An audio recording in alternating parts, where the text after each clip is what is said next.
반갑습니다. 거제도 신영교당 오정현입니다. 저는 경기도 평택에서 거제도로 약 2년 전에 이사를 왔는데 이사 온 지 얼마 안 되는 제가 통영지구를 대표해서 발표하게 되어 부담스럽기도 하고 영광스럽기도 합니다. 발표자로 지목이 된 후 어떤 것을 말씀드릴까 고민하다가 최근에 일어난 일을 말씀드리고자 합니다. 저는 지금으로부터 약 15년 전에 저와 가까운 어떤 사람이 딱 3일만 쓰고 준다고 하길래 7천만 원을 빌려준 일이 있습니다. 3일만 쓰고 준다고 한 것이 15년이 되어버렸는데 15년 동안 90만 원밖에 받지 못하고 있었습니다. 지금도 7천만 원이면 큰 돈이지만 15년 전에는 더 큰 돈이었습니다. 더더군다나 그 돈은 하루에 2만 원씩 7년 동안 적금을 들었다가 만기가 되어서 탄 돈이었기 때문에 저희 부부에게는 의미가 남다른 돈이었죠.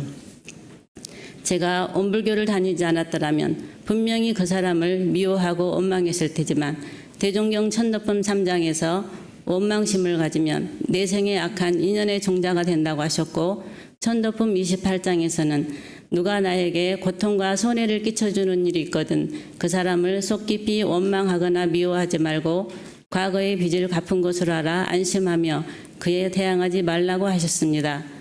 못 받은 돈에 대해서 남편과 다툴 때나 가정에 손해를 끼친 그 사람을 생각하면 제 마음의 시선은 온전히 감사 생활로 기울어지지 않고 미워하는 마음이 나오려고 합니다.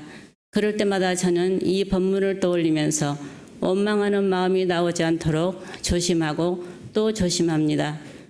대종경 인과품 10장에서 내가 갚을 자리에서 참아버리면 그 업이 쉬워진다고 하신 말씀에 따라 미워하고 원망하는 마음 대신 그 사람 일이 잘 풀려서 가족을 잘 돌볼 수 있게 해달라는 기도를 열심히 하였습니다. 그러던 중 지난 3월의 어느 날 갑자기 그 사람으로부터 500만 원이 입금이 되었습니다. 15년 동안 받지 못하고 있었기 때문에 기대를 안 하고 있었는데 갑자기 500만 원을 받게 되니 그동안 나의 기도가 헛되지 않았구나 하는 생각이 들면서 많이 기뻤습니다.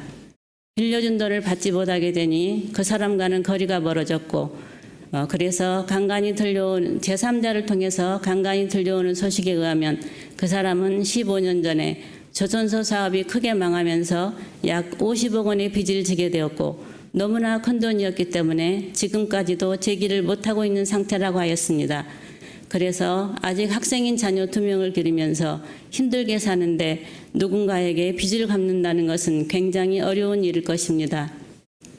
제가 미워하고 원망하는 마음을 내지 않으려고 노력할 뿐만 아니라 대종경 인과품 5장에서 그 사람 모르게 미워하고 욕 한 번 한 일이라도 기운은 먼저 통하여 상극의 씨가 묻힌다고 하신 말씀에 따라 누구에게라도 그 사람에 대해서 미워하는 말이나 나쁜 말을 하지 않으려고 노력하였기에 빌려준 돈의 약 8%라도 받을 수 있었다고 생각하고 남은 돈도 언제가 될지는 모르지만 받을 수 있다는 희망이 생겼습니다.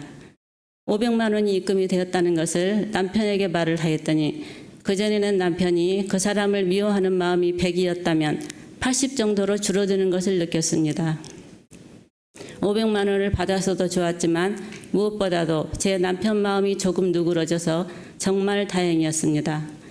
과거 어느 생의 과보에 의한 것이라면 진심으로 참여한다는 기도와 함께 그 사람과 상생의 선연 맺고 빌려준 돈 7천만 원에 대한 일이 부디 원망부족하게 되어달라는 기도를 15년 동안 매일 했기 때문에 감사의 마음이 저절로 우러나왔습니다. 7천만 원을 못 받은 것에 대해서 감사할 수는 없습니다. 그러나 500만 원을 받은 것에 대해서는 감사할 수 있습니다. 인과의 이치를 모르고 감사 생활했을 때의 결과를 모르시는 분들은 내가 당연히 받을 돈을 받았는데 왜 감사하냐고 물으실 수도 있을 것입니다. 나에게 고통을 주고 나를 아프게 한 사람인데 어떻게 감사할 수 있냐고 물으신다면 그 논리가 맞으실 수도 있습니다. 비록 500만 원이지만 어쨌든 그거라도 받았으니 감사하고 가까운 사람일수록 돈거래하면 안 된다는 것을 알아서 다시는 돈거래를 하지 않아 손해를 보는 일이 없으니 그것 또한 감사한 일입니다. 감사할 일에 대해서 감사하는 것은 누구나 할 수 있습니다. 그러나 원망하는 마음을 낼 수 있는 자리에서도 감사를 발견할 수 있게 하는 것이 우리 온불교의 감사 공부법입니다. 일상수행의 요법 5조에서는 원망생활을 감사생활로 돌리자라고 하셨습니다. 정산종사법어 곤도편 30장에서 원망생활을 감사생활로 돌림에 따라 숙세에 맺혔던 원수가 점점 풀어지고 동시에 복덕이 유효하다고 하셨고, 정산종사법어 법품편 59장에서는 감사생활하는 이는 늘 사은의 도움을 받게 되고 원망생활하는 이는 늘 미물에게서도 해독을 받으리라고 하셨습니다. 행복이란 괴로움이 없는 상태라고 말할 수 있습니다.